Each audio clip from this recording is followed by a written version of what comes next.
우리가 이제 12장을 들어오면서 지난주에 12장 1절에서 3절까지 얘기를 나누면서 성령 하나님께서 우리 가운데 찾아오셔서 하시는 일들이 무엇이냐? 바로 예수 그리스도를 높이는 것, 예수 그리스도의 영광을 드러내는 것, 그것이 성령 하나님께서 우리 안에서 하시는 일들이라고 우리가 같이 나눴어요. 우리가 성령의 충만한 삶을 살게 되면 또는 성령을 체험하게 되면 다양한 말 그대로 각양각색의 일들이 일어나요. 당시 고린도 교회에서도 그런 일들이 일어나고 있었죠. 여러 가지 성령의 은사들이 차고 넘쳤어요.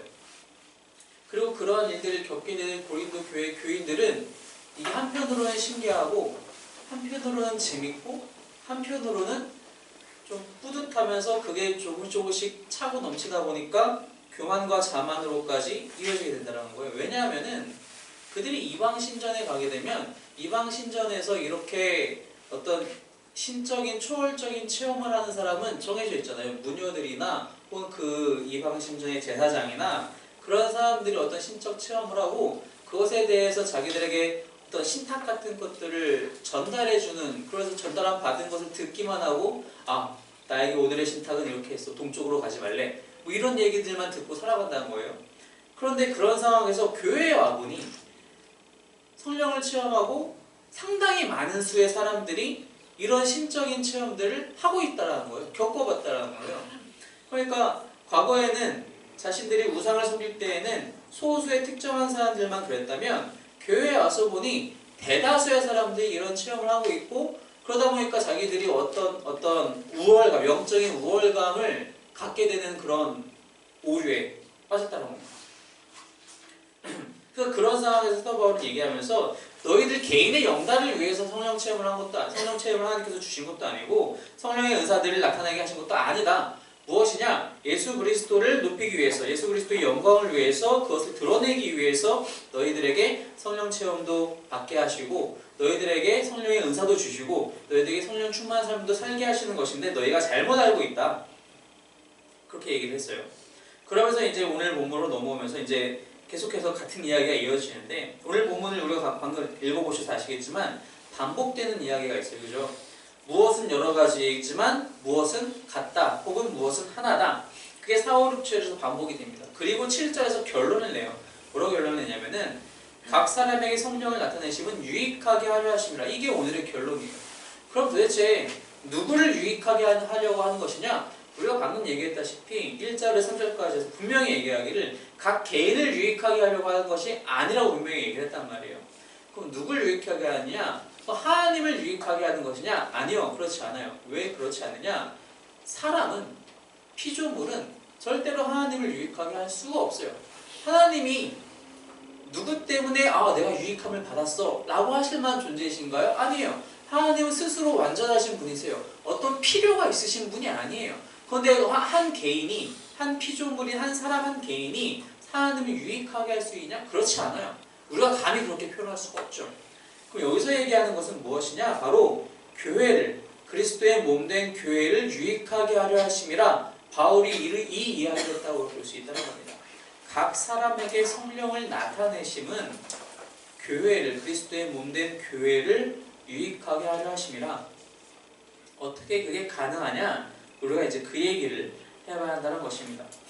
그러기 위해서 아까 방금 말씀드린 것처럼 4절에서 6절까지 왜 이렇게 반복적인 어구들이 사용이 되느냐? 그 생각을 이제 우리가 해봐야 한다는 겁니다. 교회는 예수님이 드러나는 곳이에요. 그죠? 예수님 당시에 이제 교회는 이미 예수님은 돌아가셨고 그리고 부활하셨고 승천하셨어요. 즉 현재 물리적으로 예수님과 함께하고 있지 않다는 겁니다. 그럼에도 불구하고 교회가 예수님을 드러낼 수 있는 이유는 첫째는 예수님께서 약속하신 것처럼 당신께서 가시면 보혜사 성령님을 우리에게 보내주셔서 그분으로 말미암아 우리가 예수님께서 가르치신 것을 다시 기억하게 하고 그것을 기억한 대로 행하도록 하게끔 하신다 말씀하셨단 말이에요. 그것이 첫 번째 이유이고, 또 한 가지는 방금 우리가 계속 표현하는 것처럼 말 그대로 교회는 그리스도의 몸이기 때문이에요. 머리 대신 예수님께서 어떻게 하셨는지, 어떻게 우리가 살기를 원하시는지를 교회를 통해서 그걸 드러내신단 말입니다. 그렇기 때문에 교회가 예수님을 드러낼 수 없으면 세상에 어떠한 것도 예수님을 드러낼 수 없다라는 거예요. 다르게 얘기하면은 교회는 예수님을 드러내야 하고 그렇지 않은 교회는 존재의 가치가 없다라는 거예요. 다시 생각해봐야 한다는 겁니다. 그 교회는. 하나님께서 그렇게 우리를 교회를 구별하셨다라는 거예요. 그런 교회에 어떤 일들이 당시에 일어나고 있었느냐? 사절을 보니까 은사는 여러 가지나 즉 은사가 다양하게 나타났다는 거예요. 예전에 저도 어렸을 때 어떻게 이제 그 이미지가 떠올랐었냐면은 마치 성령 하나님이 정말 수억 분이 계셔가지고 각 사람이 다 찾아가는 거예요. 그러니까 이 사람한테 이렇게, 저 사람은 저렇게. 근데 우리가 이제 자라면서 성경을 읽고 공부하고 제대로 이해하면서 그게 아니구나. 성령님이 여러분이 아니구나. 한 분 하나님이시라는 거예요. 한 분 하나님 성령 하나님께서 각 사람에게 이렇게 나타나시는 거예요. 그러니까 성령님 누구한테 성령 2가 찾아가는 것이 찾아가고 누구한테 성령 10이 찾아가는 것이 아니라 다 한 분 하나님, 한 분 성령 하나님이신데 그분이 각 사람에게 예수 그리스도의 가르침을 적용해 주실 때 이러저러하게 적용을 해주신다는 거죠. 말 그대로 사도 바울이 여기서 얘기하는 것도 은사가 여러 가지라는 말은 은사가 정말 다양한 모습으로 나타난다는 거예요. 여기서 사용하는 이제 은사라는 단어가 이제 카리스마 혹은 카리스마타라는 단어를 사용을 하는데 이게 무슨 뜻이냐면은 다양한 뜻으로 이제 사용이 되는데 그 중 하나는 현대 헬라, 그러니까 이 성경이 쓰인 당시 고대 헬라어 말고 현대 헬라어에서는 어떤 말로도 쓰이냐면 생일 선물로도 쓰여요. 생일 선물. 이게 생일 선물 우리가 보통 어떻게 주나요? 전 개인적으로 제가 주변 사람들에게 생일 선물을 줄 일이 있을 때 어떻게 주냐면은 그 사람이 돈 주고 사기 아까운 거 그런 거를 줘요. 근데 그래도 그 사람한테 딱 맞는 거를 이제 어떻게든 골라서 주겠죠. 성령님의 은사도 마찬가지라는 겁니다. 하나님께서 우리에게 은사를 주실 때 나랑 정말 동떨어진 것을 주지 않으신다는 거예요. 각 사람에게 정확하게 맞는 것들을 주신다는 거예요. 내가 누군가한테 선물을 줬는데 그 사람의 일상과 전혀 상관이 없는 걸 주면은 좋아할 리가 없죠. 좋아할 수가 없어요. 그래 하고 그냥 박아놓는 거죠. 하나님이 주시는 선물은 그렇지 않다는 겁니다. 하나님이 주시는 선물은 우리 각 사람에게 너무나도 딱 맞는 것으로 주신다는 거예요. 그게 은사라는 겁니다. 그래서 각 사람에게 나타날 때 다 제각각의 모습으로 나타나는 거예요. 어떤 사람은 방언의 은사를 받기도 하고 어떤 사람은 중보기도의 은사를 받기도 하고 어떤 사람은 말씀을 가르치는 은사를 받기도 하고 말씀을 잘 해석하는 은사를 받기도 하고 도움을 줄 수 있는 은사를 받기도 하고 다양하다는 거예요. 그리고 그 은사를 활용할 때 자기 몸에 착 달라붙듯이 이거 정말 나한테 딱 맞네? 라고 우리가 감탄할 수밖에 없는 그런 은사를 주신다는 거예요. 근데 그 은사를 주시는 분은 한 분 하나님이시라는 겁니다. 생일 선물로 비유할 때 우리가 오해하지 말아야 될 게 있어요. 우리가 생일 선물을 줄 때는 내가 누군가에게 생일 선물을 받으면 그건 오롯이 나를 위한 거예요. 그죠? 여기서는 그렇지 않죠. 우리가 차이점을 설명하자면 하나님이 우리에게 주시는 은사는 오롯이 나를 위한 게 아니라는 거예요. 절대적으로 이건 나를 위한 게 아니라 남을 위한 거예요. 그게 5절의 이야기입니다.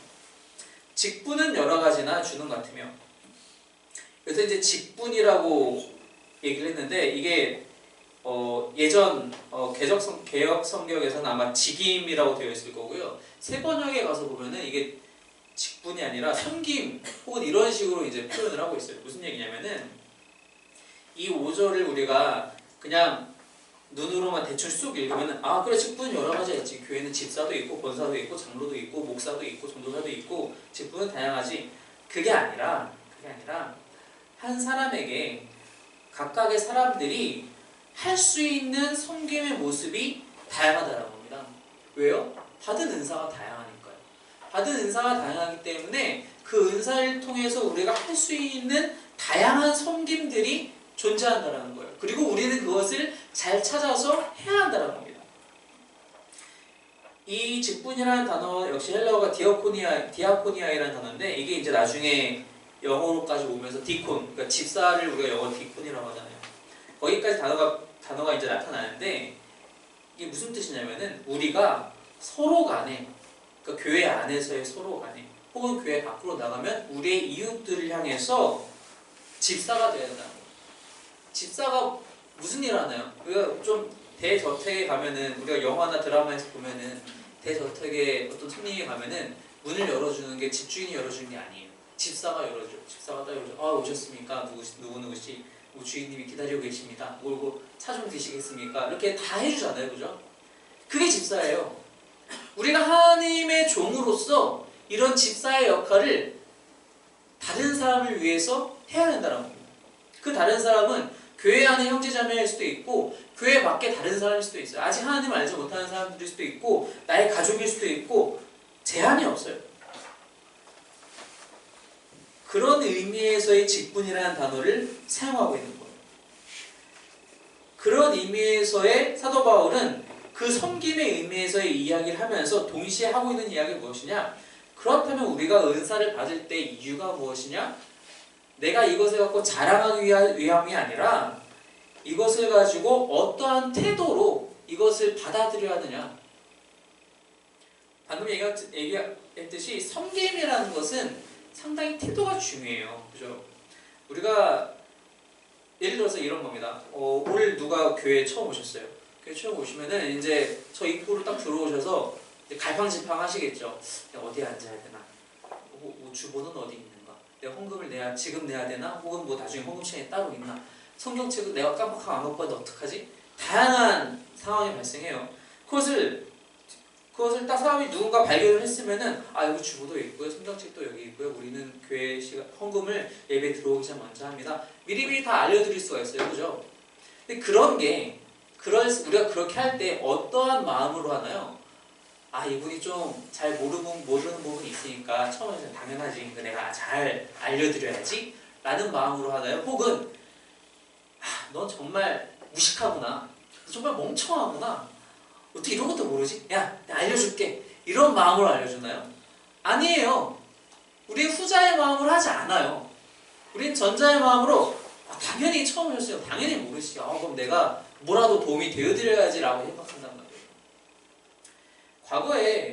과거에 한참 이제 유럽의 열강들이 세계 곳곳에 식민지를 만들어 나갈 때 후자의 방식이었어요.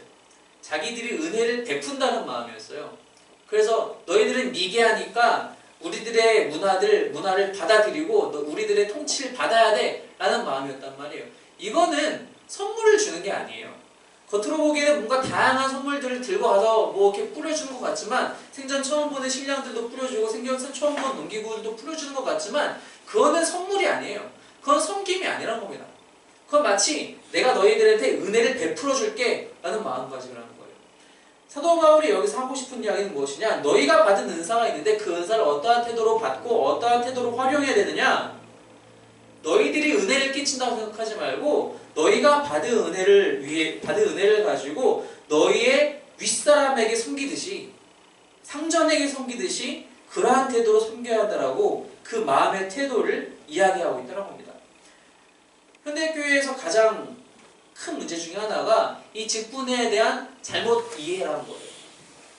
교회에서 어느 정도 장로가 되면은 내가 교회에서 지금까지 해온 게 얼마인데 내 공적이 쌓여서 장로가 되었다고 착각한다는 말이에요. 장로가 되었으면 그만큼 더욱더 섬겨야 할 것이 많다는 뜻이에요. 더욱더 그 사람에게 받은 은사가 많은 만큼, 받은 은혜가 많은 만큼 그만큼 더욱더 다른 사람들을 위해서 사용할 것이 많다는 뜻이에요. 근데 우리는 그러지 못하고 있죠. 바로 그 이야기를 이제 하고 있다는 것입니다. 6절 이야기는, 6절에 가서 보면은 그리고 나서 뭐라고 얘기를 하냐? 또 사역은 여러 가지나 라고 얘기를 해요.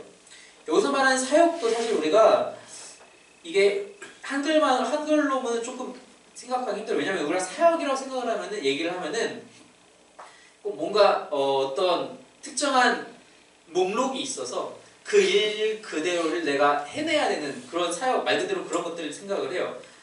뭐 설거지 사역, 혹은 뭐 청소 사역, 혹은 말씀 사역, 찬양 사역. 근데 여기서 말하는 사역은 뭘 얘기를 하는 거냐면은, 예전 성경에서 역사라고 번역을 했는데 헬라어로도 에네르 게나르타라는 단어를 사용을 해요. 이게 무슨 단어랑 비슷한지 아마 과거에 많이 보신 분들 아시죠? 에네르기파 잘 기억하시죠? 에네르기, 에너지에 대한 이야기예요. 무슨 뜻이냐면은 말 그대로 활력이 있어서 그것이 내는 결과를 얘기하는 거예요. 내재된 에너지, 그리고 그 에너지로 말미암은 일의 결과를 지금 얘기하고 있다는 겁니다.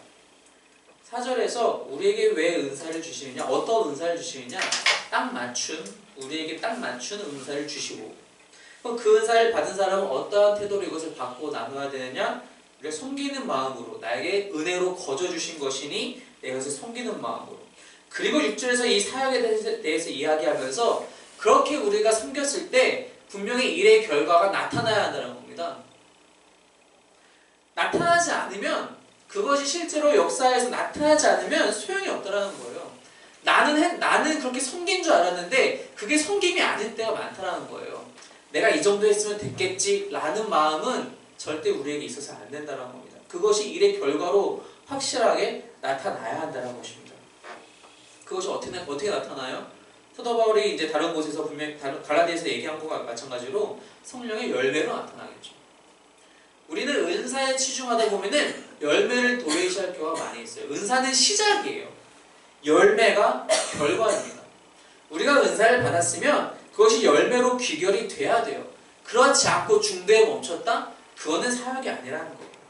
그거는 우리가 은사를 제대로 활용한 것이 아니라는 겁니다.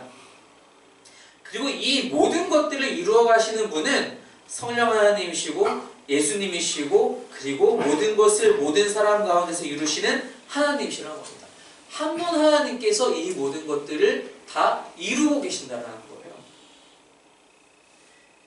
많은 은사들이 다양하게 나타나니까 우리가 착각해요. 이것이 각 사람에게 귀속된 것인 마냥 이거는 엄지사님이니까 할 수 있는 거야. 아니야, 이거는 진짜 번호니까 할 수 있는 거야 라고 착각하는데요. 사실 이거 하나님이 하시는 거예요. 우리는 그걸 잘 알아야 돼요. 우리는 그것을 위해서 하나님이 나에게 주신 은혜를 활용하는 것뿐이에요. 그래서 왜 그렇게 활용해야 된다고요? 7절 이야기처럼 각 사람에게 성령을 나타내심은 공동체를, 몸된 교회를 유익하게 하기 위해서 이것을 나타내신다고 합니다. 이 7절을 조금 두 가지로 해석할 수가 있는데요. 무슨 뜻이냐면은 첫 번째는 각 사람에게 성령을 나타내시는 거예요. 그러니까 각 사람이 성령을 발견하는 거예요. 우리가 발견할 수 있는 방식이 무엇이죠? 방금 얘기했듯이 내 안에 이미 주어진 은사를 발견함으로써 성령님이 나에게 이런 선물을 주셨구나, 나에게 이렇게 나타나셨구나, 그럼 나는 이렇게 해서 성령님의 사명을 내가 함께 감당할 수 있겠구나, 이렇게 나타낼 수가 있어요. 또 한 가지는 어떻게 우리가 해석할 수 있냐면은 각 사람에게 성령을 나타내는, 이게 한글로 조금 애매한데 각 사람을 통해서 각 사람에게 각 사람을 통해서 성령 하나님이 나타내지는 거예요. 즉 이거는 내가 봤을 때 나의 1인칭 시점이 아니라 3인칭 시점에서 그 사람을 통해서 그 사람의 사역과 그 사람의 섬김을 통해서 성령님을 발견하는 거예요. 내가 오지사님의 섬김을 통해서 성령님을 발견하는 거예요. 내가 사모님의 섬김을 통해서 성령님을 발견하는 거예요. 이 양방향이 다 나타나는 거예요. 내가 내 안의 은사를 발견할 수 있어요. 그리고 다른 사람이 나의 섬김을 통해서 성령 하나님을 또 한 번 발견할 수 있다는 겁니다. 그렇게 나타내져야 한다는 거예요. 사도 바울은 그것을 전제하고 있어요. 너희가 그리스도인이야? 그럼 나타내심이 있어야지. 그게 없는데 어떻게 그리스도인이니? 라고 얘기하는 거예요, 사실. 우리는 당시의 고린도 교회 교인들은 이것을 너무 한편으로는 이론화시켰고 한편으로는 실령화시켰어요. 은사 자체를. 그렇기 때문에 왜 성령님이 이것을 주셨는지에 대해서는 이론적으로는 혹시 알지 몰라도 그것을 행동하지 못했어요. 너무 신령한 나머지 이 신적 체험만 있으면 나는 다 완성했다라고 착각했어요. 이 체험이 끝이 아니라 열매가 끝으로 나와야 되는데 그렇지 못했다는 겁니다. 역시 자신의 체험에 국한했고 그것을 실천하지 못했다는 데 문제가 있었다는 것입니다. 그래서 하나님께서 우리에게 원하시는 것은 무엇이냐? 주신 은사대로 그것을 실천하는 것. 그 목적에 맞게끔 실천하는 것이 우리에게 필요하다고 하십니다. 우리 각 사람이 받은 은사는 우리 각 사람이 가장 잘 알아요. 물론 우리가 보조적인 수단으로 은사 테스트도 할 수 있어요. 그런데 그 은사 테스트를 뛰어넘어서, 왜냐면 은사 테스트 우리가 사실 많이 해봤지만은 25개 리스트밖에 없어요. 이게 다라고 우리는 생각할 수 없거든요. 우리가 만약에 얘기했잖아요. 각양각색이에요. 만약에 우리 60억, 70억 인구가 다 예수님을 믿는다면은 70억 개의 은사가 가능한 거예요, 사실은. 우리 대한민국에 700만 명의 그리스도인이 있으면 700만 개의 은사가 가능한 거예요, 사실은. 그럼 누가 제일 잘 알아요? 내가 제일 잘 알아요. 성령 하나님을 내가 내 안에서 발견함으로써 내가 제일 잘 알게 돼요. 우리가 행하면서 알게 돼요. 근데 안 하잖아요? 몰라요. 계속 모르는 거예요. 그러니까 우리는 각양각색의 방법으로 교회를, 이웃을, 성도들을 섬겨봐야 해요. 그럼 내가 알게 돼요. 아, 내가 지난번에는 이렇게 해봤는데 이건 조금 나한테 힘들던데 오늘은 이런 방식으로 또 저 형제를, 저 자매를 섬겨드려야겠어. 내가 저런 분들이 이런 게 조금 부족하고 이런 것들을 조금 어려워하시니까 내가 이거 한번 도와드려 봐야지. 다음 주에는 생각해보니까 지난주에 내가 너무 잘 됐던 것 같아. 나 스스로에게 내 손에 딱 맞았어. 내가 이 일을 좀 더 개발해보자. 이걸 어떻게 하면 내가 더 잘할 수 있을까? 하나님이 주신 선물인데 썩혀서는 안 되지. 한 달 한 달 묻어놓은 종처럼 썩혀서는 안 되겠다. 잘 개발해봐야지. 이게 우리에게 원하시는 하나님의 성령의 은사의 목적이라는 거예요. 그렇지 않으면 우리는 영영영 발견하기도 힘들고, 발견하기 힘들면 실천을 못하고, 그러면 열매가 맺을 수 없다는 거예요. 이 열매는 누굴 위해 맺는 겁니까? 내가 아니라는 거예요. 하나님을 위해서, 교회를 위해서, 아직 주님을 알지 못하는 사람들을 위해서 맺히는 열매란 말이에요. 우리가 받은 은사들을 이미 한 번쯤은 저는 확인하셨다고 봐요. 여기 앉아 계신 각 사람들은 이미 한 번 이상은 자신의 은사에 대해서 확인하셨다고 봐요. 테스트가 아니라 체험적으로. 그렇다면은 그것을 열심으로 개발하셔야 합니다. 그 개발하는 이유는 나의 테크닉을 올리기 위해서가 아니라 바로 그리스도의 영광을 위해서, 그래서 몸된 교회를 유익하게 하기 위해서 하는 것임을 다시 한번 기억하시기 바랍니다. 내가 이거 잘한다고 정말 말 그대로 부를 쌓을 수 있나요? 그럴지도 모르겠어요. 어떻게 되면은 어떤 종류의 은사든 그럴지도 모르겠어요. 그러나 우리의 목표는 거기 있는 게 아니라는 겁니다. 내가 이거 나의 영달을 위해서 하는 것이 아니라 이렇게 함으로써 내가 사랑하는 교회가, 내가 사랑하는 하나님이 이 교회를 통해서 더욱더 영감 받으시기 위해서, 이 교회가 더욱더 건강해지기 위해서, 한 사람이라도 더 이곳에 와서 하나님의 사랑을, 하나님의 열매를 맛볼 수 있기 위해서 그런 일들을 날마다 개발하시고 기도하시고 연구하시고 노력하시는 저 여러분들이 되시기를 주님의 이름으로 축원합니다. 기도하겠습니다.